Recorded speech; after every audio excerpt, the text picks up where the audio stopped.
réaffirme et je l'assume. Je suis le jumeau spirituel du général Mamadi Doumbouya, le président actuel de la République de Guinée. On a observé la dernière sortie, la récente sortie du général Amara Kamara, accompagné du ministre Ousmane Gawal. Voilà, pour moi, c'est l'officialisation de la candidature du président, c'est-à-dire sans langue de bois.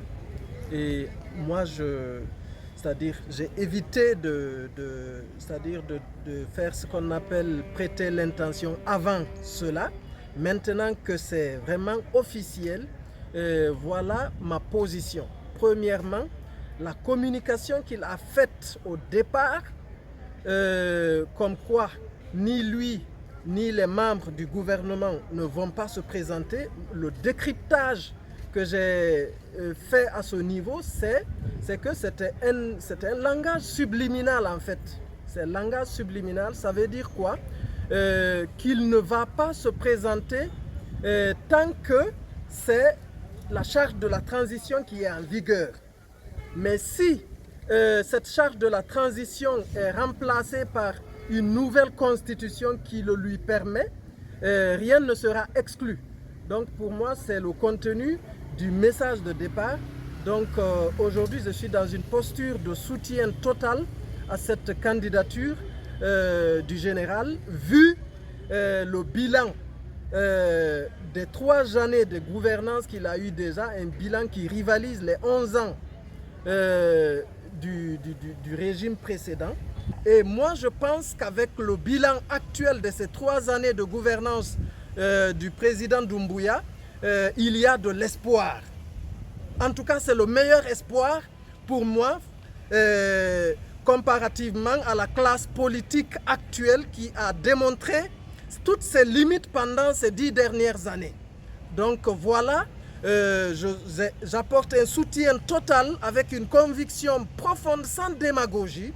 Et j'invite le peuple de Guinée à suivre les 2 jumeaux spirituels sauveurs de la Guinée vers vraiment l'introduction du peuple de Guinée dans son paradis, tout simplement, parce qu'effectivement, la Guinée est un paradis, sauf que jusque-là, le peuple était en dehors de son paradis. Maintenant, les 2 jumeaux détiennent les clés et les portails de ce paradis-là.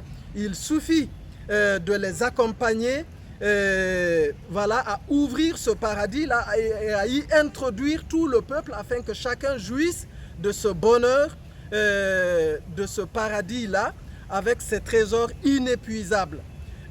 Voilà.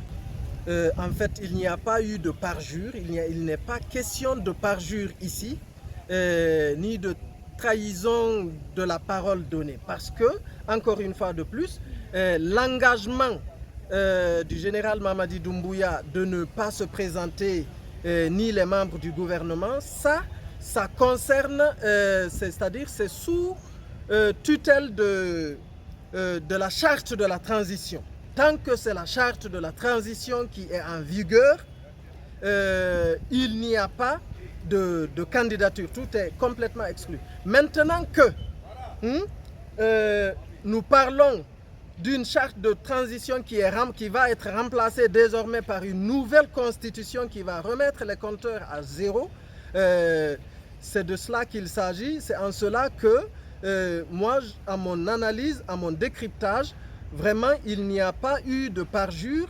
C'est une communication, encore une fois de plus, c'est un langage subliminal. Malheureusement, la plupart des gens ne s'intéressent pas, ne connaissent pas la métaphysique. Sinon, tout initié qui a écouté cette communication dès le départ sait que c'est un langage subliminal et que cela ne signifie que ne concernait que la charte de la transition et pas une éventuelle nouvelle constitution.